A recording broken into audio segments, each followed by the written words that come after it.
Saya bernama Raka Dinutomo dari Universitas Asia Surakarta.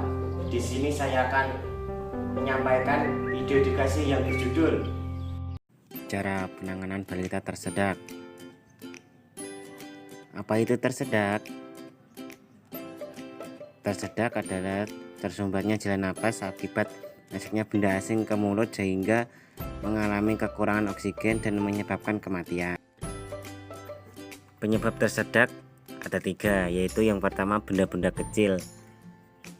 Karena benda-benda kecil itu dianggap unik oleh balita, yang mana benda-benda kecil itu akan dimasukkan ke dalam mulut dan menyebabkan balita tersedak. Yang kedua, pengunyahan balita belum sempurna. Karena masa balita ini masa yang mana makan belum sampai halus atau belum sampai lembut dan ditelan. Nah, itu biasanya ada makanan yang masih kecil dan menyumbat pernapasan.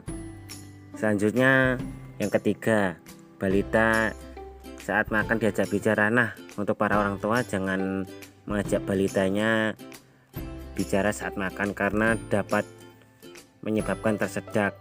Karena apa? Karena itu tadi pengunyahan balita belum sempurna sehingga menyebabkan tersedak. Tanda dan gejala tersedak dibagi menjadi 4. Yang pertama, batuk. Batuk ini umum muncul saat tersedak. Batuk yang mana kondisi tubuh untuk mengeluarkan benda-benda kecil yang menghalangi jalan napas sehingga menyebabkan batuk.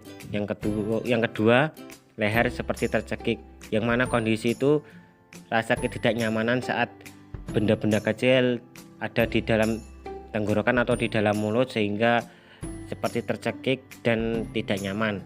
Yang ketiga, sianosis.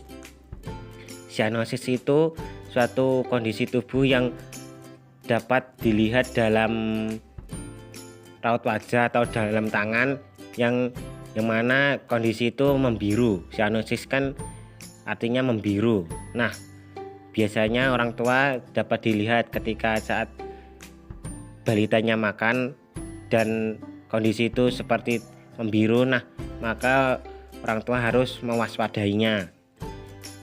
Yang keempat, mengi. Mengi itu suatu atau kondisi suara tambahan yang dapat muncul saat tersedak. Nah, maka orang tua saat makan atau saat bersama maka harus berhati-hati dengan suara tambahan. Bisa jadi itu balita Anda atau anak Anda mengalami tersedak. Faktor penyebab tersedak ada 3, yaitu yang pertama, mekanisme menelan tidak sempurna pada balita. Mekanisme menelan atau mengunyah kurang sempurna atau kurang kuat maka dapat menyebabkan tersedak. Nah, hal utama dalam penyebab tersedak. Yang kedua, saluran napas masih sempit. Saluran napas pada balita masih rawan-rawannya atau masih kurang berkembang dalam bernapas, maka suatu benda masuk ke saluran napas akan menyebabkan faktor tersedak. Yang ketiga, kurangnya kontrol orang tua. Nah, ini tadi sudah dijelaskan di awal. Kurangnya kontrol orang tua ini ya kurang pengawasan. Intinya kurang pengawasan dalam anak bermain, anak sedang makan. Karena apa? Karena benda kecil tadi menyebabkan tersumbatnya atau menghambat saluran pernapasan sehingga menyebabkan kekurangan oksigen seorang balita.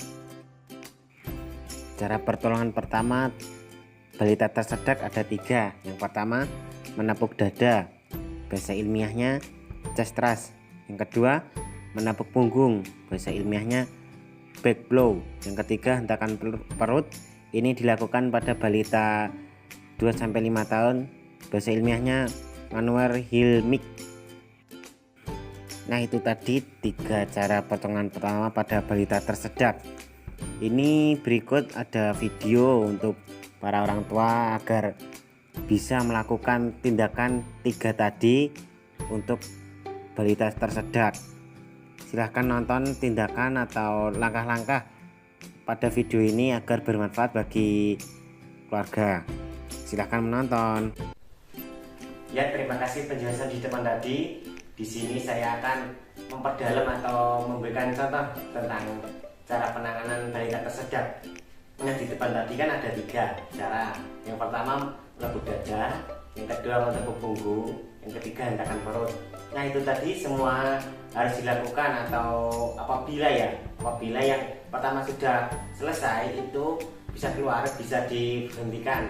Kalau belum bisa keluar, bisa dilakukan 2 cara tadi. Itu 2 cara. Yang pertama itu tadi yaitu hentakan, yaitu yang pertama menepuk dada dan sama menepuk punggung. Nah, itu wajib anak di bawah 2 tahun. Karena apa? Karena kerangka atau organ dalam balita itu masih rawan-rawannya, sehingga masih bisa dilakukan.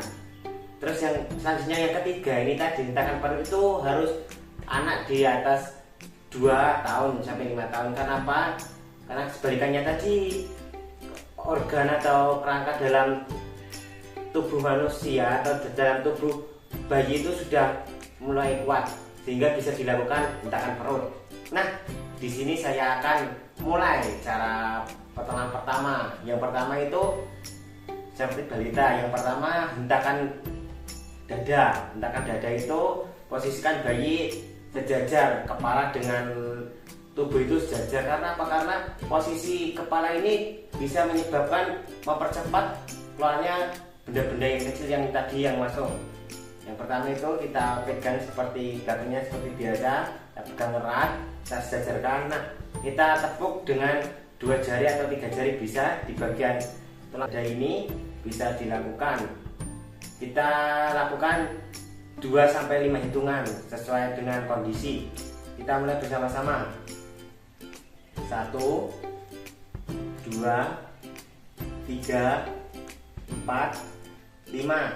Nah, apabila belum keluar, kita ulangi lagi. 1, 2, 3, 4, 5. Gitu sudah. Apabila sudah keluar, jangan langsung diberikan air minum banyak. Karena apa? Karena takutnya masih ada sumbatan sedikit yang masih tersisa sehingga mendorong ke sumbatan atau saluran napas.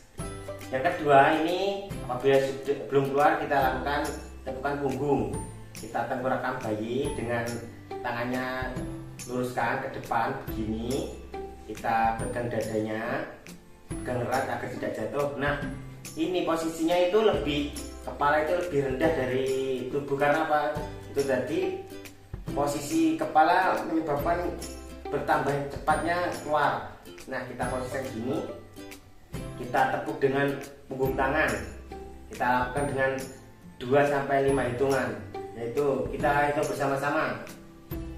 1, 2, 3, 4, 5. Nah, apabila belum kuat kita ulangi lagi. 1, 2, 3, 4, 5. Nah, itu kan posisinya tadi dari bawah ke atas punggung. Nih, ke atas. Nah, apabila sudah keluar, kita lakukan itu tadi tindakan dua cara tadi. Nah, ini lakukan cara yang ketiga, hentakan perut. Hentakan perut itu anak balita di atas 2-5 tahun. Nah, kita luruskan juga, posisikan berdiri juga bisa, duduk juga bisa. Terutama harus bisa, kalau bisa berdiri. Karena apa? Karena posisinya mempermudah untuk menolong itu. Nah, kita lakukan yang pertama, tangannya kita rangkul seperti ini di perut. Kita satukan tangan. Nah, kita lakukan 5 hentakan. Kita mulai bersama-sama. 1, 2, 3, 4, 5. Nah, apabila belum keluar, kita lakukan sekali lagi. 1, 2, 3, 4, 5. Nah, apabila sudah keluar, ya alhamdulillah kita sudah bisa melakukan keterampilan cara penolongan pertama pada balita tersedak. Nah, apabila orang tua was-was atau masih kurang pandai, kita akan melakukan tindakan 3 cara tadi. Nah, selain itu kita bisa melakukan atau memanggil tim medis atau tim kesehatan. Karena apa? Karena bisa menolong lebih cepat. Nah, selama kita memanggil itu, jangan meninggalkan anak balitanya sendirian. Karena apa? Karena bisa menyebabkan mempercepat atau tindakan yang dapat merubah benda-benda kecil tadi masuk lebih dalam. Nah, semoga tindakan saya tadi bisa dilakukan oleh orang tua. Semoga tidak ada gejala atau kasus tersedak lagi setelah keterampilan atau video saya ini. Terima kasih sudah menonton video. Akhir kata, wassalamualaikum warahmatullahi wabarakatuh. Terima kasih.